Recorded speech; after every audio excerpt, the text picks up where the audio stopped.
The chains bit into Zaravin's blue wrists. She had been in this same spot for 3 years now. 3 years of pain. 3 years of being used like a tool. 3 years of waiting for help that never came. The navigation chamber of the Eternal Dominion was cold and dark. The only light came from the stars that showed on the big screen in front of her, and from her own skin, which gave off a soft blue glow. Zaravin was not human. She was an Athraxian, with skin the color of Earth's sky and eyes like pools of liquid silver. No pupils, just silver that sometimes swirled when she felt strong feelings. She used to be important among her people. She could talk to the stars and space itself. This rare gift made her special. Now it made her a slave. Commander Vexthor walked into the room. His heavy boots made a sound that Zaravin had learned to fear. He was tall, even for an Athraxian, with red markings on his blue face that showed his high rank. The crew all feared him. Zaravin hated him. Navigator, he said. He never used her name. Plot a course to the next system. She did not want to. Each new system meant more death. Vexthor and his fleet had already wiped out the people of 7 planets, but the neural collar around her neck would cause terrible pain if she did not obey. She had tried to resist before. The scars on her back told that story. Zaravin placed her 7-fingered hands on the control panel. She closed her eyes and reached out with her mind. The stars sang to her as they always had. Each one had its own song, its own story. She found the path Vexthor wanted and with a heavy heart sent the information to the ship's computers. Good, Vexthor said. We will reach the human outpost in 3 days. Humans. Zaravin had never met one, but she had heard stories. They were new to space travel, with technology far behind the Athraxians. But they were fighters. Some said they had a strange kind of luck. Vexthor saw them as a threat to be removed. When Vexthor left the room, Zaravin did something dangerous. She sent a small part of her mind out among the stars. The neural collar could not stop this. It was too much a part of who and what she was. Her people called it star-speaking. She sent out a cry for help, a warning about Vexthor's plans. She had done this many times before. No one had ever answered. Until today. Far away on a small ship called the Horizon Dawn, a human woman named Olivia Reeves woke up from a strange dream. She had seen a blue woman in chains crying out for help. The dream had felt so real that Olivia checked the ship's systems as soon as she got up. That's weird, she said to herself, looking at the scanner. It showed a massive ship not far away, way bigger than any human vessel. The ship was not on any known flight path. Olivia was not supposed to be here either. After leaving Earth's Defense Force, she had become a freight hauler, taking jobs that most people would not. Dangerous jobs in dangerous places. She had short brown hair that she never bothered to style, and brown eyes that had seen too much war. At 36 years old, she was trying to forget her past by staying far away from other humans. She was about to turn her ship around when the scanner picked up something else. A signal very weak, not like any communication she had ever seen before. It seemed to speak directly to her mind rather than to her ship's computers. Help me, please. He will kill everyone. The words were not in English, but somehow Olivia understood them. She saw flashes of planets burning, saw the same blue woman from her dream now looking right at her. I must be losing my mind, Olivia said. But she did not turn her ship around. Instead, she checked her weapons. One pulse rifle, not the newest model, but still good. A knife. Some grenades left over from her military days that she wasn't supposed to have. The massive alien ship was now visible through her front window. It looked like nothing she had ever seen before. Part metal, part something that seemed almost alive. It had spike-like towers and glowed with a strange purple energy. Olivia's ship computer gave a warning sound. The alien vessel had spotted her. A scan beam passed over the Horizon Dawn. Crap, Olivia said. She hit the cloaking device button. It was experimental tech that she had borrowed when she left the military. It would not work for long, but it might give her time to think. On the Eternal Dominion, an alarm sounded. Vexthor rushed back to the navigation chamber. What is that vessel? He demanded, pointing at the small blip on the screen that had just appeared and then vanished. A human ship, one of the crew said. Small, likely a scout or trader. It has disappeared from our scanners. Impossible, Vexthor said. Find it. Destroy it. Zaravin felt a strange feeling in her chest. Hope. For the first time in years, the ship had disappeared because someone smart was flying it. Someone who had heard her call. When the crew member turned to the weapon system, Zaravine took a huge risk. As they targeted where they thought the human ship might be, she sent a small pulse through the navigation controls. It caused a tiny power flicker, just enough to make the targeting system reset, Vexthor noticed. His red eyes narrowed as he looked at her. "What did you do?" he asked. "Nothing, Commander," she lied. A star pulse interfered with the ship's systems. He did not believe her. His hand struck her face hard enough to make her see flashes of light. "You will regret that," he said. "Find that ship." But it was too late. The small human vessel had used the delay to move to the underside of the Eternal Dominion, where the scanners had a blind spot. Olivia Reeves did not know why she was doing this. It made no sense to approach the giant alien ship. But the voice in her head, the blue woman with the sad eyes, pulled her forward. As Zaravine's blood dripped from a cut on her lip, she smiled for the first time in 3 years. Something had changed. She could feel it. The chains that had held her for so long suddenly seemed less solid. Less permanent. Help was coming. Olivia guided her small ship along the underside of the massive alien vessel. The Horizon Dawn was not built for combat. It was a freight ship, made to carry cargo from one place to another. But it was fast and it had good shields. Right now, those were the things that kept her alive. "I must be crazy," she said to herself as she looked for a way in. The alien ship was like nothing she had ever seen. Parts of it seemed to move like they were alive. Lights pulsed along its hull in patterns that almost made sense, then changed to something new. The voice in her head had gone quiet, but Olivia could still feel a pull toward the ship. Like someone was holding her hand and leading her forward. The feeling scared her, but she did not turn back. Her scanner picked up a small opening on the lower part of the ship. It looked like some kind of maintenance door. Olivia checked her cloaking device. It had only about 10 more minutes of power. She needed to make a decision fast. Inside the Eternal Dominion, Zaravine sat in her chains. Her face hurt where Vexthor had hit her, but she kept reaching out with her mind, searching for the human she had felt. There was a connection there, though she did not understand why. Humans were not supposed to be able to hear Starspeak. The door to the navigation chamber opened. Zaravine expected to see Vexthor again. Instead, it was Marazine, a young crew member who sometimes brought Zaravine food and water. Marazine was also a Thraxian, but had green markings instead of red. She was low rank and had only joined the ship 1 year ago. "Are you okay?" Marazine asked in a low voice. The commander was very angry. "I have been better," Zaravine said. "Did they find the human ship?" Marazine shook her head. "No, but they are still looking." "Why did you help them?" "You will only be punished more." Zaravine looked at the young crew member. "Because I am tired of helping Vexthor kill innocent people. The humans have done nothing to us." "Be careful," Marazine warned. "The commander has ordered that you get no food today as punishment. I can try to bring you something later, but the guards will be watching." After Marazine left, Zaravine closed her eyes again. She sent her mind out, searching for the human she had touched before. "Where are you?" she called into the void of space. Outside the ship, Olivia had made her decision. She guided the Horizon Dawn toward the small opening she had found. It was going to be a tight fit. Too tight, really, but right as she was about to give up, she felt the strange pull again. And this time she heard words in her mind. "Where are you?" "I'm here," Olivia said out loud, though she knew that made no sense. "I'm trying to find a way in." To her shock, the opening in the alien ship grew wider. Just a little, but enough that her ship might now fit. It was as if the ship itself had heard her and responded. Olivia did not question this strange luck. She guided her ship forward, the cloaking device now down to its last 5 minutes. The Horizon Dawn slipped into the opening with barely an inch to spare on each side. Inside was a large, empty space that looked like some kind of landing bay, but with no other ships present. As soon as she was inside, Olivia shut down most of her ship's systems to avoid detection. She put on her old military spacesuit. It would give her some protection and had its own small cloaking ability that might help her move around the alien ship without being seen.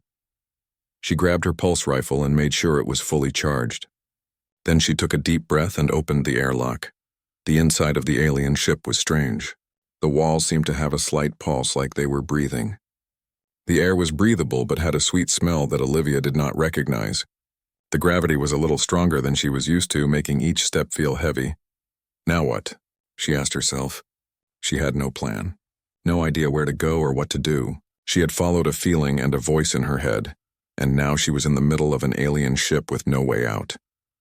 This way, the voice said in her mind. Olivia felt a pull to her left. With no better options, she followed it. The corridors of the Eternal Dominion twisted and turned. Twice Olivia had to hide as strange blue-skinned aliens walked past. They were tall, at least 7 feet, with markings on their faces in different colors. They wore what looked like armor that moved with them as if it were part of their bodies. The pull in her mind led Olivia up several levels. She found a tube that seemed to be some kind of elevator and rode it upward. Each level of the ship looked different from the last. Some areas were full of blinking lights and control panels. Others looked more like living quarters, with things that might have been beds and tables. All the while, Olivia felt like she was being watched. Not by the aliens on the ship, but by someone else, someone guiding her. In the navigation chamber, Zaravine kept her eyes closed. Through her connection to the stars, she had found the human. The link was stronger than she had expected. She could almost see through the human's eyes, could feel her confusion and fear. "Do not be afraid," Zaravine sent. "I will help you." She guided the human through the ship, avoiding patrols and security systems. It was risky. If Vexthor discovered what she was doing, he would kill her. But after 3 years of being a slave, Zaravine was ready to take that risk. Olivia followed the voice and the feeling. She did not understand how any of this was possible, but she kept going. She had been in combat zones before, had faced death many times during her years in Earth's defense force. This felt different, more important somehow. Finally, she reached a large door with strange symbols on it. The pull in her mind was very strong now. "I am here," the voice said. "How do I get in?" Olivia asked. The door had no obvious handle or control panel. "Place your hand on the door. I will do the rest." Olivia hesitated, then put her hand on the smooth surface of the door. It felt warm, almost alive. For a moment, nothing happened. Then the symbols on the door began to glow, and it slid open. Inside was a large, round room. Star maps floated in the air, showing systems and planets Olivia had never seen before. In the center of the room was a raised platform. And on that platform, surrounded by control panels and chains, was a woman, but not a human woman. Her skin was blue and seemed to glow slightly in the dim light. Her eyes had no pupils, just pools of silver that widened when she saw Olivia. She had markings on her face that glowed with a soft light. She was chained at her wrists and ankles, and a strange collar was around her neck. "You came," the alien woman said.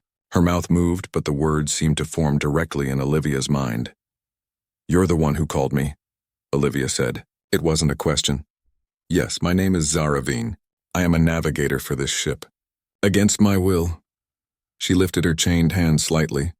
"Why me?" Olivia asked. "Why could I hear you?" "I do not know," Zaravine said.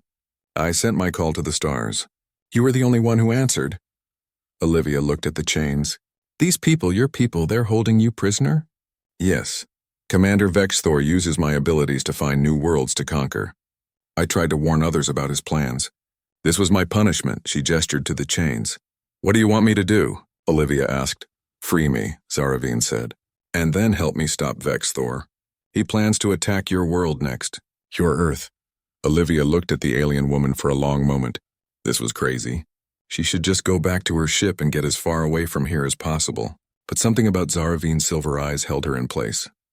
"Okay," Olivia said. "Let's get you out of those chains." Olivia moved toward the chains that held Zaravine.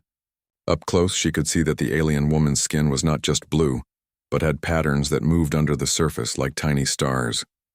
Her silver eyes followed Olivia's movements. "How do I open these?" Olivia asked, touching one of the cuffs around Zaravine's wrist. The metal was warm and seemed to pulse with energy.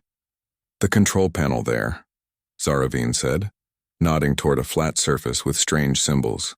"But be careful. If you press the wrong sequence, it will alert the guards." Olivia studied the panel. The symbols made no sense to her. "I can't read this," she said. "I can guide you," Zaravine said. "But first, the neural collar." She tilted her head to show the device around her neck. "It blocks most of my abilities. If you remove it, I can help more." Olivia examined the collar. It had no obvious lock or clasp. "How do I get it off?" There is a small depression on the back, Zaravine explained. Press it firmly and the collar should release. Olivia moved behind the alien woman. Her blue hair was long and fell past her shoulders. Olivia gently moved it aside and found the small indent on the back of the collar. She pressed it hard with her thumb. For a moment, nothing happened. Then there was a soft click and the collar split open. Zaravine gasped as it fell away from her neck, revealing raw blue skin underneath where the collar had rubbed for 3 years. "Thank you," Zaravine said, her voice stronger now. Her silver eyes began to glow brighter. "I can feel the stars again fully. Now for the chains." She closed her eyes and the symbols on the control panel began to glow in a sequence. "Press those," she instructed Olivia. Olivia followed the pattern, pressing each glowing symbol. One by one, the chains around Zaravine's wrists and ankles clicked open. For the first time in 3 years, she was free. Zaravine tried to stand but stumbled. Her legs were weak from disuse. Olivia caught her before she fell. "Easy," Olivia said. "Take it slow." An alarm suddenly blared through the room. Red lights flashed along the walls. A voice spoke in a language Olivia did not understand. "They know," Zaravine said, her face showing fear. "They know I am free. We must hurry. Can you walk?" Olivia asked. "I will manage," Zaravine said, straightening with effort. "We need to get to your ship." The door to the navigation chamber slid open. 3 alien guards rushed in, holding weapons that glowed with energy. They shouted in their language when they saw Olivia and the freed Zaravine. Olivia pushed Zaravine behind her and raised her pulse rifle. The first guard fired, and a bolt of energy hit the wall beside Olivia's head, leaving a smoking hole. Olivia fired back. Her pulse rifle shot struck the guard in the chest and he fell. The other 2 guards spread out, taking cover behind control panels. One fired again, the energy bolt skimming Olivia's arm. She felt a burning pain but ignored it and fired twice more, hitting the second guard. The third guard was more careful, staying low and moving from cover to cover. He shouted something that sounded like a command. "He's calling for backup," Zaravine translated. "We have minutes at most before more arrive." Olivia tried to get a clear shot but couldn't. The guard was too well hidden. Then to her surprise, Zaravine stepped forward. The alien woman raised her hand, her silver eyes now glowing so bright they were almost white. The guard suddenly clutched his head and screamed, falling to the floor. "What did you do?" Olivia asked, shocked. "His neural implant," Zaravine explained, her voice weak from the effort. "All crew members have them. I disrupted it." "Can you do that to all of them?" Olivia asked. Zaravine shook her head. "No.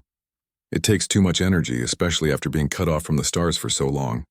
And Vexthor's implant is shielded. I cannot affect him that way." "Then we need to move," Olivia said. She helped Zaravine toward the door, checking first to make sure the corridor was clear. "Which way to the landing bay?" "Down," Zaravine said. "We need to go down 5 levels. There is a transport tube at the end of this corridor." They moved as quickly as Zaravine's weak legs would allow. The alarm continued to sound, and Olivia could hear shouting and the sound of running feet from nearby corridors. The transport tube was just ahead when 4 more guards appeared around a corner. "Back!" Olivia shouted, pulling Zaravine into a side passage. Energy bolts hit the wall where they had just been standing. Olivia fired back, forcing the guards to take cover. "Is there another way?" she asked. Zaravine closed her eyes for a moment, seeming to search for something. "Yes," she said. "There is a maintenance shaft 2 doors down. It will be tight for you, but it leads down to the level below." They made it to the maintenance shaft, a narrow tube that ran between the walls of the ship. Olivia went first, then helped Zaravine in. They climbed down in near darkness, the only light coming from the glow of Zaravine's skin. They had made it down 2 levels when a deep, commanding voice echoed through the ship's communication system. Even though Olivia couldn't understand the words, she could feel the anger in them. "Vexthor," Zaravine whispered, her face pale. "He knows I am gone. He says he will find me and make me watch as he destroys your world. He'll have to catch us first," Olivia said with more confidence than she felt. "How many more levels?" 3, Zaravine said. "But we cannot use the main corridors on the next level. There will be too many guards. We will need to go through the engine room." The maintenance shaft ended at a small hatch. Olivia pushed it open carefully and checked that the area was clear before helping Zaravine out. They were in a narrow service corridor with pipes running along the walls. "The engine room is that way," Zaravine pointed. "It will be hot and dangerous, but less guarded." The engine room was vast, filled with machinery that pulsed with the same purple energy Olivia had seen on the outside of the ship. The heat was intense and the air shimmered with it. Strange creatures that looked like a mix of machine and flesh moved among the engines, performing maintenance tasks.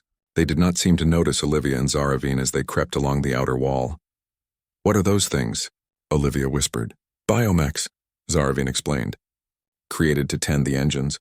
They have limited awareness. As long as we don't interfere with their work, they should ignore us." They had made it halfway through the engine room when a door at the far end slid open. A tall Athraxian with red markings on his face entered. Unlike the other aliens Olivia had seen, he wore no armor, just a close-fitting suit that seemed to be made of the same living metal as parts of the ship. His silver eyes had red rings around them, and when he spoke, his voice was the same one that had come over the communication system. "Vexthor," Zaravine breathed, freezing in place. The commander looked around the engine room, his gaze sweeping over the biomechs. He had not seen them yet, but he was moving in their direction. "We need to move," Olivia whispered. "Now." They crept toward a side exit, trying to stay in the shadows cast by the large engines. They were almost there when one of the biomechs dropped a tool. The clang echoed through the room. Vexthor turned sharply toward the sound, and his gaze fell on Olivia and Zaravine. For a moment, no one moved. Then Vexthor's face contorted with rage. He shouted something and started toward them. "Run," Olivia said, grabbing Zaravine's hand.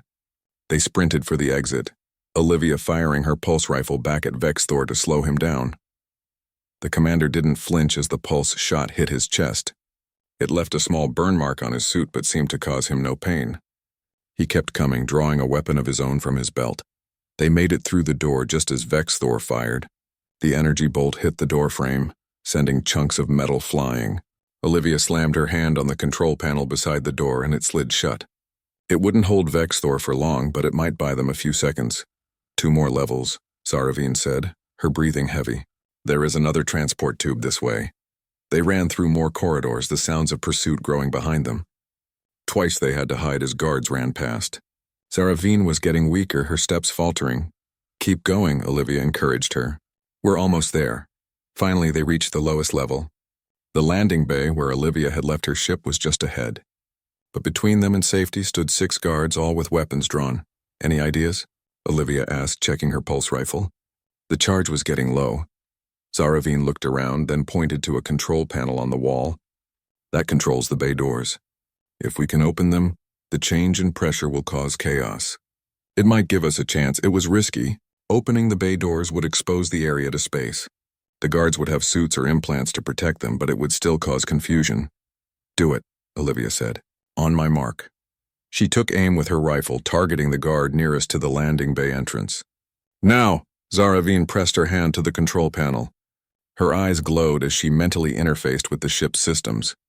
Alarms blared as the massive bay doors began to open. Air rushed toward the growing gap and loose objects flew through the air.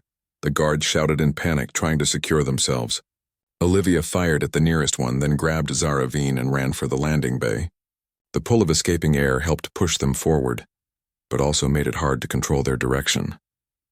They stumbled into the landing bay just as emergency force fields activated, stopping the air loss. Olivia's ship sat where she had left it, untouched.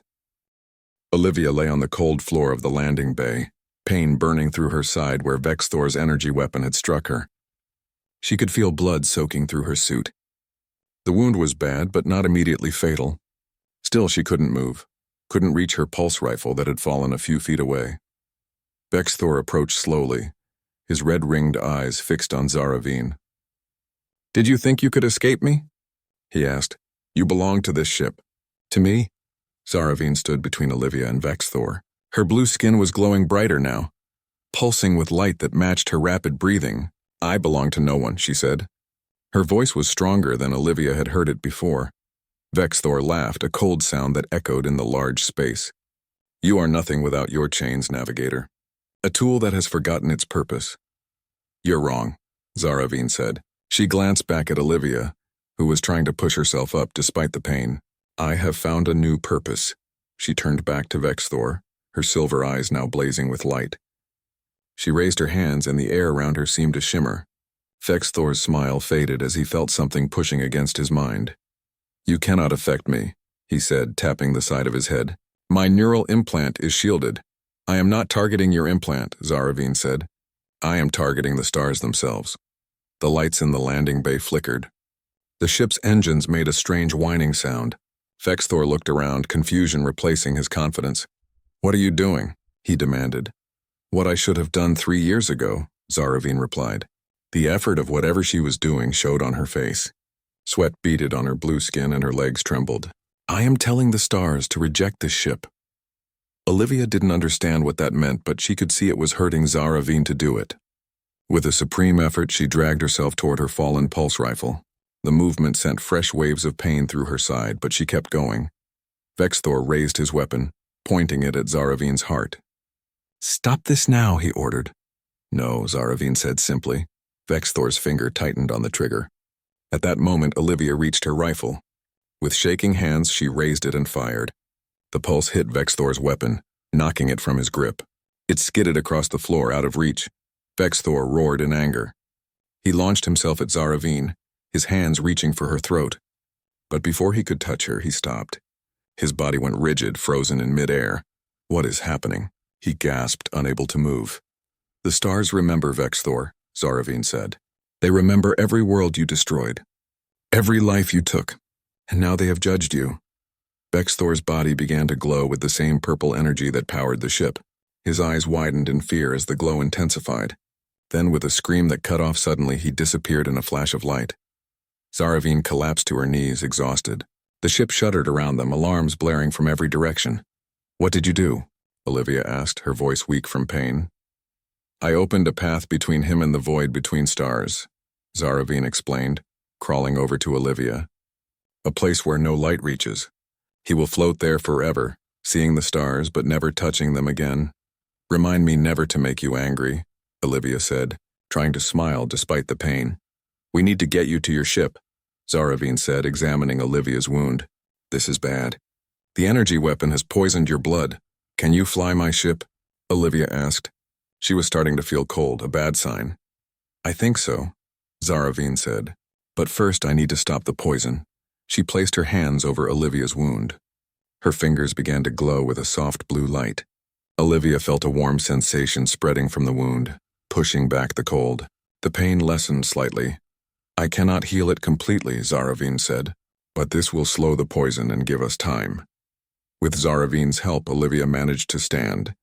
They made their way to the Horizon Dawn, supporting each other. The ship was still where Olivia had left it, untouched by the chaos around them. As they reached the airlock, more guards appeared at the entrance to the landing bay. They fired their weapons, energy bolts striking the hull of Olivia's ship. Get in, Olivia gasped, pushing Zaravine toward the airlock. Start the engines, Zaravine hesitated, not wanting to leave Olivia exposed. Go, Olivia insisted. I'm right behind you. Zaravine entered the ship. Olivia fired her pulse rifle at the guards, forcing them to take cover.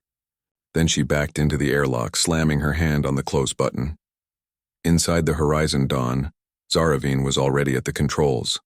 Her hands moved over them hesitantly at first, then with growing confidence as she mentally connected with the ship's systems. Sit, she told Olivia, who had stumbled into the cockpit. I will get us out of here. Olivia collapsed into the co-pilot's seat, her strength fading fast. Do you know how to fly this thing? She asked. I speak to stars, Zaravine said with a small smile. Your ship's computer is much simpler. The engines of the Horizon Dawn hummed to life. Outside, more guards were entering the landing bay and a larger ship was moving to block the exit. They're trying to trap us, Olivia said, her vision starting to blur. They will fail, Zaravine replied. Her eyes glowed as she interfaced with the ship's systems. The Horizon Dawn rose smoothly from the floor of the landing bay and turned toward the exit. The larger ship fired a warning shot, the energy blast passing just in front of them. Shields, Olivia said weakly. Top right panel. Zaravine activated the shields just as another shot came. This one struck them directly, but the shields held. Hold on, Zaravine said. She pushed the engines to full power, and the Horizon Dawn shot forward, narrowly missing the larger ship. They burst out of the landing bay into open space. Behind them, the Eternal Dominion was already turning to pursue. Smaller ships were launching from other bays. They're coming after us, Olivia said. Her words were slurring now, the poison spreading despite Zaravin's efforts to slow it. Not for long, Zaravin said, her face set in concentration as she reached out with her mind, not just to the Horizon Dawn systems, but to the stars around them. Remember what I said about telling the stars to reject that ship? Watch. The Eternal Dominion had begun to move toward them when suddenly it stopped. The purple energy that powered it flickered and dimmed. The smaller ships that had launched faltered as well, their engines sputtering. What's happening to them? Olivia asked. I told the stars to withdraw their energy, Zaravin explained. All Athraxian ships draw power from the stars themselves. Without that connection, they cannot move or fight. Will it last? Olivia's voice was barely a whisper now. Long enough for us to get away, Zaravin said, and perhaps long enough for Vexthor's crew to reconsider their choices. She looked over at Olivia with concern. Now I need to help you. Where can we go? Olivia was fading fast. The poison from Vexthor's weapon was spreading through her system, shutting down her organs one by one. She tried to speak but could only manage a weak cough. Zaravin placed her hand on Olivia's forehead. Don't try to talk. I will find what I need in your mind. She closed her eyes, forming a deeper connection with Olivia than before. Images flashed between them. Olivia's past, her knowledge, her memories. Zaravin saw a small outpost on a moon not far away, a place where Olivia had friends who might help. I see it, Zaravin said. I will take us there. She set the course, pushing the Horizon Dawn as fast as it could go. Behind them, the Eternal Dominion remained dead in space, its crew likely in confusion with Vexthor gone. Olivia's eyes closed, her breathing shallow. Zaravin placed her glowing hand back on the wound in Olivia's side. Stay with me, human, she said softly. You saved me. Now let me save you. For 3 days, the Horizon Dawn traveled through space. Zaravin barely left Olivia's side, using her connection to the stars to draw energy that she channeled into Olivia's body, fighting the poison. It was exhausting work. Several times Olivia stopped breathing, and Zaravin had to call her back from the edge of death. On the 4th day, they reached the outpost. It was a small station orbiting a barren moon, home to traders, smugglers, and others who preferred to stay away from official channels. Zaravin docked the ship and carried Olivia to the medical bay, ignoring the stares of the humans who had never seen an Athraxian before. The doctor, an older woman named Dr. Karen, took one look at Olivia and rushed her into surgery. Zaravin waited outside, her blue skin drawing curious looks from everyone who passed. Hours later, Dr. Karen emerged, looking tired but satisfied. She'll live, she told Zaravin. Whatever you did to slow that poison saved her life. I've never seen anything like it. Can I see her? Zaravin asked. She's still unconscious, Dr. Karen said. But yes, you can sit with her. Olivia lay on a medical bed, her skin pale but no longer with the gray tinge of death. Machines monitored her vital signs, which were stable. Zaravin sat beside her, taking her hand. Thank you, she whispered, though she knew Olivia couldn't hear, for breaking my chains, for giving me a chance at freedom. She stayed there for 2 more days, leaving only when the medical staff insisted she rest. On the 3rd day, Olivia's eyes finally opened. Hey, she said weakly, seeing Zaravin beside her. We made it? Yes, Zaravin said, smiling. We are at an outpost. You are safe now. We both are, Olivia corrected her. Zaravin nodded. Yes, we both are. 1 month passed at the outpost. Olivia recovered slowly from her wound. The poison finally cleared from her system. Zaravin rarely left her side, using her abilities to speed the healing process whenever she could. The outpost was called New Haven, and it lived up to its name. The people there asked few questions about the strange blue alien woman, or how Olivia had been injured. Many of them had their own secrets, their own reasons for staying away from official space lanes. Olivia and Zaravin shared a small room near the medical bay. At night, they would sit by the window that looked out into space, and Zaravin would point out stars that she knew, telling stories of the worlds that orbited them. That one there, she said one night, pointing to a bright blue star. My people called it Shalava, the dreamer. The 3rd planet in its system has oceans that sing when the twin moons rise. You've been there? Olivia asked. Many times before Vexthor, Zaravin said, a hint of sadness in her voice. My people traded with the ocean dwellers who lived there. They made beautiful things from the coral that grows in the singing waters. Olivia watched Zaravin's face as she spoke. The alien woman's silver eyes reflected the starlight, and her blue skin glowed softly in the dim room. Over the past month she had changed. She stood taller, moved with more confidence. The fear that had marked her features when they first met was gone. "Do you miss it?" Olivia asked. "Your old life before all this?" Zaravine was quiet for a moment. "I miss certain things," she finally said. "The great crystal cities of my homeworld. The festivals when all the star speakers would gather to share their journeys. My family." She turned to look at Olivia. "But I do not miss what I was. A tool used to find new worlds for conquest." "You were never just a tool," Olivia said. "Tools don't have the courage to fight back, to help strangers." Zaravine smiled, the expression she had learned from watching Olivia. "Perhaps not. But I am more now than I was then. I am myself." They fell into comfortable silence watching the stars. But the peace they had found at New Haven was not destined to last. The next day, alarms rang throughout the outpost. Olivia and Zaravine rushed to the command center, where screens showed a large ship approaching. It wasn't the Eternal Dominion, but it was definitely a Thraxian. "They found us," Zaravine said, her face pale. The outpost commander, a gruff woman named Helena, turned to them. "You know these people?" she asked. "Yes," Olivia admitted. "They're probably looking for us," Helena cursed. "My station isn't built for a fight against something that size." "You two need to leave, now." "We can't just run," Olivia protested. "They'll follow us, or worse, they might attack New Haven out of spite." "Then what do you suggest?" Helena demanded. Zaravine stepped forward. "Let me speak to them," she said. "I may know who commands that ship." Helena looked skeptical but nodded. "Fine. But if they make any aggressive moves, I'm ordering an evacuation." The communication system was set up, and soon the face of an Athraxian appeared on the main screen. It was Marazine, the young crew member who had sometimes brought food to Zaravine on the Eternal Dominion. "Zaravine," Marazine said, relief clear in her voice. "You are alive." "Yes," Zaravine replied cautiously. "Why have you come here, Marazine?" "What happened after we left?" "Chaos," Marazine said. "When Vexthor disappeared and the ship lost power, the crew turned on each other. Some believed you had killed the commander. Others thought it was punishment from the stars themselves." She paused. "I led those who believed the latter. We took control of this scout ship and left." "And the Eternal Dominion?" Olivia asked. Marazine looked at the human with interest. "It regained power after 2 days. The Loyalists still command it, but they are divided without Vexthor. Last we heard, they were headed back to Athraxian space to seek new leadership." "And what do you want?" Zaravine asked, still not fully trusting. "To join you," Marazine said simply. "Many of us served Vexthor out of fear, not loyalty. What you did, it showed us another way might be possible. We want to learn from you, Zaravine, to understand how to speak to the stars without conquest." Zaravine looked at Olivia, uncertainty in her silver eyes. Olivia nodded slightly, encouraging her to make her own decision. "Very well," Zaravine said. "You may dock, but your weapons remain powered down, and only you may come aboard the station at first." Marazine agreed, and an hour later she stood before them in the command center of New Haven.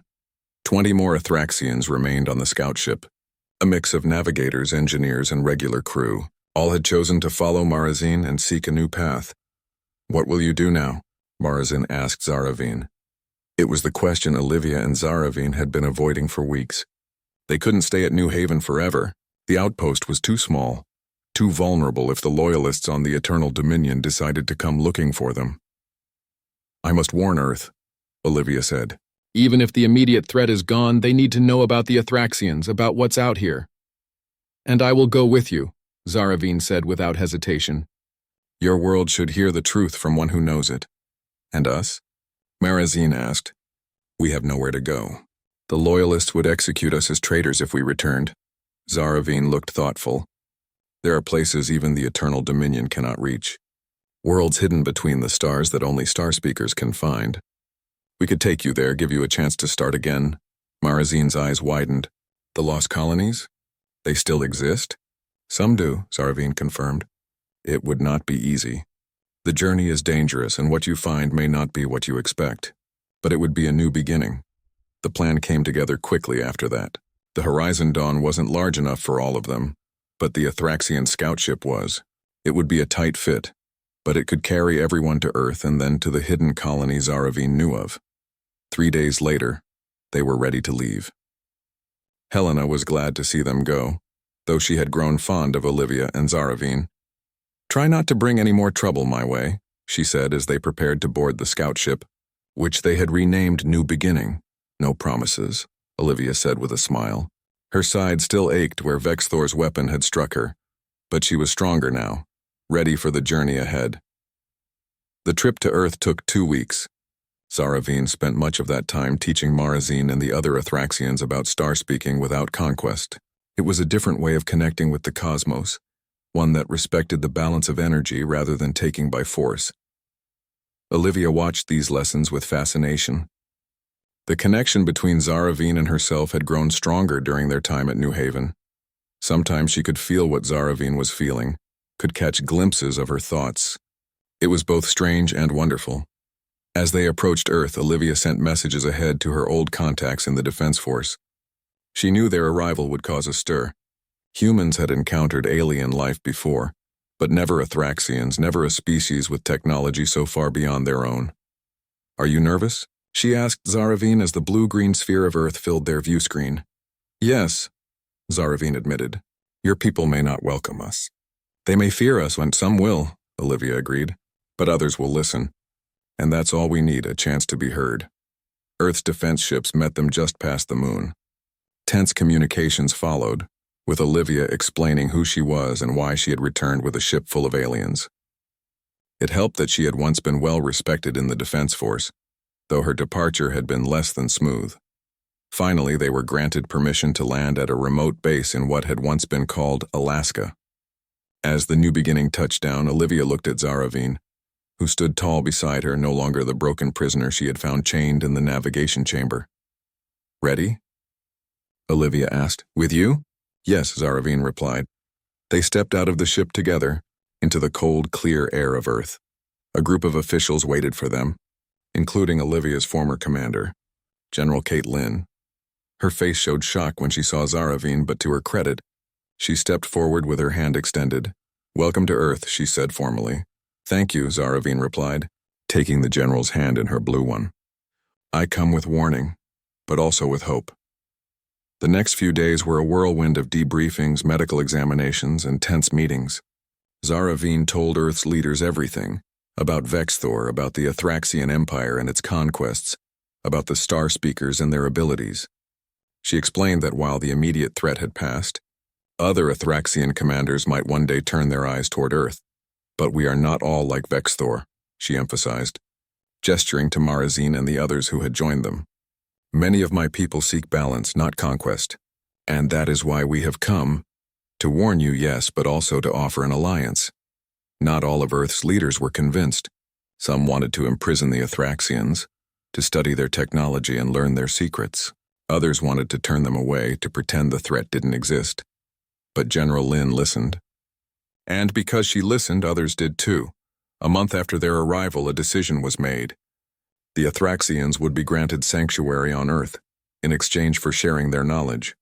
Not their weapons, but their understanding of the stars, of navigation, of peaceful contact with other worlds.